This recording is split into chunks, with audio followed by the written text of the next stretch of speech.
এই মুড়িগুলো যেদিন মাখাচ্ছিলাম ওই দিন ছিল ছুটির দিন।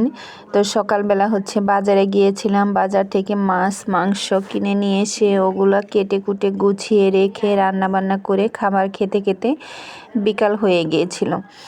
যার কারণে রাতের বেলা সবারই মনে হয়েছিল যে আজকে আমরা আর ভাত খাবো না, তো সেজন্য কি আর করার, মুড়ি মাখিয়ে সেটা খাবো এই নিয়ত করেই অল্প পরিমাণ মুড়ি মাখাচ্ছিলাম।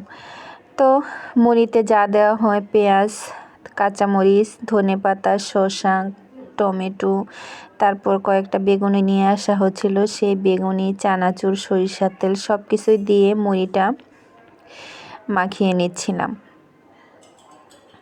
ছোটবেলায় যখন বাড়িতে মুড়ি মাখানো হতো, দেখা যেত কি সবাই একসাথে বসে একদম হই হুল্লোড় খুব জাঁকজমকভাবে মুড়ি মাখিয়ে তারপর খাওয়া হতো।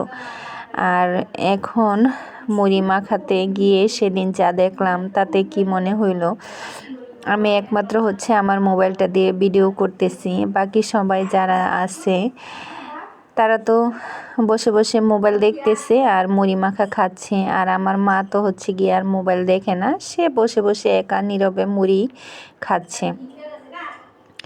দিনটা কোথায় এসে ঠেকেছে। একটা সময় ছিল যখন মোবাইল ছিল না, কিন্তু সবাই একসাথে বসে কি সুন্দর গল্প আড্ডা হতো। আর এখন মোবাইল আসার পরে কেউ কারোর সাথে কথা নাই, একসাথে বসে আছে কিন্তু কোনো কথা নাই। এই যে মুড়ি মাখা, শীতের সিজন চলে আসছে, আমাদের বাড়িতে যারা আছেন বয়স্ক, বিশেষ করে আমার দাদু যখন বেঁচে ছিলেন, উনিও দেখতাম রাতের বেলা শীতের দিনে ভাত খেত না, এই মুড়ি মাখা মানে শুধু মুড়ি, চানাচুর, সরিষার তেল নিয়ে বাটিতে কয়েকটা মুড়ি নিয়ে খেয়ে রাতে ঘুমিয়ে পড়তো। আর এই যে এখন আমার বাবা, উনিও দেখি যে রাতের বেলা ওরা ভাত খায় না। রাতের বেলা সব সময় ঘরে মুড়ি, চানাচুর এগুলা থাকে, ওগুলো দিয়েই একটু মুড়ি নিয়ে খেয়ে রাতের বেলা ঘুমিয়ে থাকে।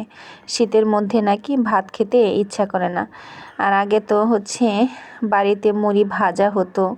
শীতের আগে আগে আমার মা ৬-৭ টিন মুড়ি ভেজে রেখে দিত শীতটা কাটানোর জন্য, আবার শীত চলে গেলে তারপরে মুড়ি ভাজতো।